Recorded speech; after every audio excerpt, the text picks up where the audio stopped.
तो दोस्तों कैसे हो। आई होप आप सभी अच्छे होंगे। देखिए, आज मध्य प्रदेश सरकार की तरफ से एक सामान्य प्रशासन विभाग की तरफ से एक लेटर जारी हुआ है और इसमें मध्य प्रदेश में आने वाले समय में जो 1 लाख भर्ती होंगी उन भर्ती में आपको कौन कौन से पद देखने को मिल सकते हैं। और ये आपके लिए एक अच्छी बात है कि आप अपने हिसाब से तैयारी कर सकते हो, क्योंकि आपको ये पद देखने को मिल सकते हैं। तो ये सामान्य प्रशासन विभाग की तरफ से करीबन 37 पेज है। पूरा प्रश्न हम नहीं, पूरे पेज नहीं देख पाएंगे, लेकिन इसका ओवरऑल क्या इस लेटर में है और इस लेटर को मैं अपने टेलीग्राम ग्रुप पर डाउनलोड कर रहा हूँ, वहाँ पर अपलोड कर दूंगा। तो आप कैसे एक्सेस कर सकते हो, नीचे लिंक रहेगी, लिंक में जाइए, है ना।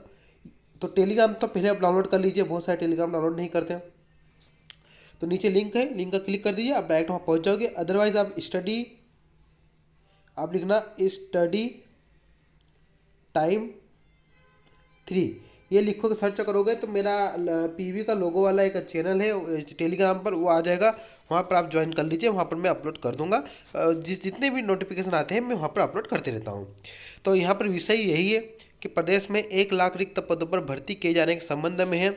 अब यहाँ हम पढ़ लेते हैं कि विषय अंतर्गत लेखिए कि प्रदेश में 1 लाख रिक्त पदों पर भर्ती करने के लिए वित्त विभाग के परिपत्र क्रमांक, जो वित्त विभाग ने परिपत्र क्रमांक भेजा था कि 2013 को के क्रम में तृतीय श्रेणी राज्य संभाग एवं जिला स्तरीय संवर्ग के रिक्त पदों पर भर्ती हेतु वित्त विभाग द्वारा दिए गए परामर्श के आधार पर तृतीय श्रेणी के रिक्त पदों पर भर्ती निम्न शर्तों के अधीन करने के निर्देश दिया जाता है।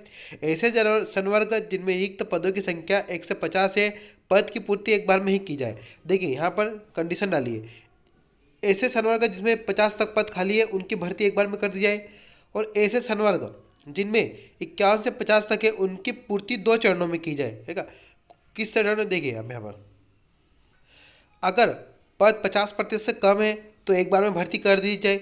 अगर पद 50% से अधिक है तो प्रथम वर्ष में 50% तथा द्वितीय वर्ष में शेष 50% के आधार पर भर्ती की जाए, है ना। तो ये आप देख सकते हो, उसका एक फार्मूला ले लिया इन्होंने कि सीधी भर्ती के रिक्त पद है और सीधी भर्ती के कुल पद, उसमें 100 का मल्टीप्लाई। तो इस तरह से इन्होंने एक फार्मूले के तहत भर्ती करेंगे, है ना। अब यहाँ पर कहा गया है, वही बात कही गई है कि जिन संवर्गों में 500 से अधिक पद है उनकी पूर्ति 3 चरणों में की जाएगी। कैसे? यदि 33% से कम है तो एक बार में कर दी जाए, और 33 से 66% से कम है, 33 से अधिक और 66 से कम है तो 2 बार में, 23 में 2022-23 में 50% उनका, और 23-24 में शेष का 50%, है ना। अगर 66% से अधिक है तो प्रथम वर्ष में 33%, द्वितीय वर्ष में 33.33%, तृतीय वर्ष में शेष 3.34% के मान से 100% पूरी भर्ती की जाएगी। तो इन्हें कैटेगरी वाइज कर दिया कि आपको कितनी कितनी भर्ती करना है ना।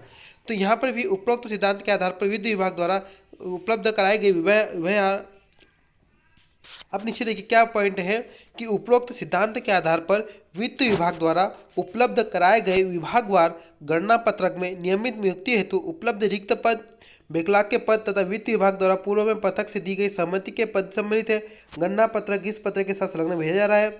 राज्य शासन द्वारा 9 कैडर घोषित किए जा चुके संवर्गों में किसी प्रकार से कोई भर्ती नहीं की जाए, इसमें कोई भर्ती नहीं की जाए जो 9 कैडर घोषित किए गए। राज्य शासन द्वारा आरक्षण नीति का अनुपालन भर्ती के समय अनिवार्यता सुनिश्चित की जाए, जो आरक्षण के जो वर्तमान में नियम चल रहे हैं वो सुनिश्चित की जाए। अनुबंधित वाहन हेतु वाहनों के चालकों के पद पर सीधी भर्ती आवश्यक नहीं है, जो अनुबंधित वाहन है उनके चालकों में भर्ती नहीं होगी ना। जिन विभागों के पास स्वयं के वाहन है वे भी वाहन चालक के पदों को आउटसोर्स के माध्यम से भरने पर विचार कर सकते हैं। मतलब कि गवर्नमेंट की खुद की जो वाहन है, गवर्नमेंट की जो गाड़ी है, उनमें भी आप आउटसोर्स के माध्यम से भर सकते हैं।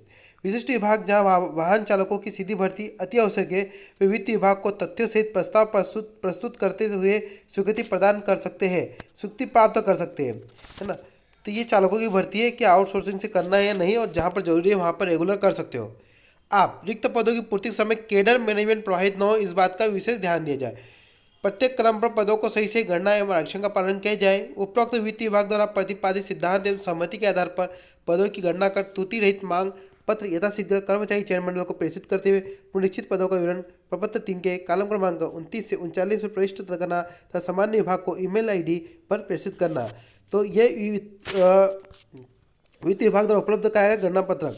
तो ये लेटर है, इसमें कुछ नियम है किस प्रकार से भर्ती की जाए। अब यहाँ पर देखिए कि आपके पास कितने पद हैं अलग अलग विभागों में और कितने पदों की भर्ती की जा सकती है ना। यहाँ पर देखिए ध्यान रखिए बैकलॉग के पद भी लिखे गए हैं। कर्मचारी चयन मंडल और लोक सेवा आयोग को जो पदों का विवरण भेजा गया वो भी है, वित्त विभाग द्वारा अनुमोदित कुल प्रदान की गई वो भी है ना। तो ये पद इस प्रकार से बताए गए हैं। अब देखिए यहाँ पर नीचे से जाइए थोड़ा।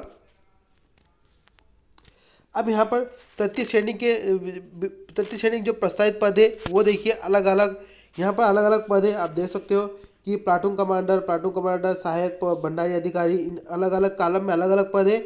आप खुद देख सकते हो, जैसे कि स्वीकृत पद कितने हैं पदोन्नति सहित, सीधी भर्ती के कुल पद कितने, क्योंकि सीधी भर्ती से कितने पद भरा जाएगा इस कॉलम में है ना। यहाँ पर अलग अलग दिया गया कि 2019 की स्थिति में रोस्टर अनुसार स्वीकृत पद, वर्तमान में भी कितने पद भरे जाएंगे वो वाला कॉलम, वर्तमान में कितने पद रिक्त है वो वाला कॉलम अलग है ना। अब यहाँ पर देखिए 2022 में बैकलॉग पदों की भर्ती हेतु विज्ञापन, यहाँ पर बैकलॉग की भर्ती हेतु विज्ञापन, और 2022 में भर्ती हेतु विज्ञापन, तो ये अपनी ओपन भर्ती है, तो ये कॉलम मेरा है ना। तो इस प्रकार से अलग अलग कॉलम है। तो हमें जो 2022 है वो इम्पोर्टेंट ये है। इसमें अगर आप देखोगे तो अलग अलग विभाग के बहुत सारे पद है, इसको आप देखना। जो इम्पोर्टेंट भर्तियां हैं मैं उसको इसमें विश्लेषण करके एनालिसिस करके आपके पास प्रस्तुत करूंगा, जैसे कि कोई शिक्षा विभाग हो, पटवारी हो, ये चीज़ें मैं यहाँ पर चेक करके आपको दिखाऊंगा। तो चले इसको मैं अपने ग्रुप पे अपने टेलीग्राम ग्रुप पे अपलोड कर देता हूँ। तो आप ज़रूर आइए उस ग्रुप टेलीग्राम ग्रुप पर जुड़िए और वहाँ से चेक कर लीजिए। धन्यवाद।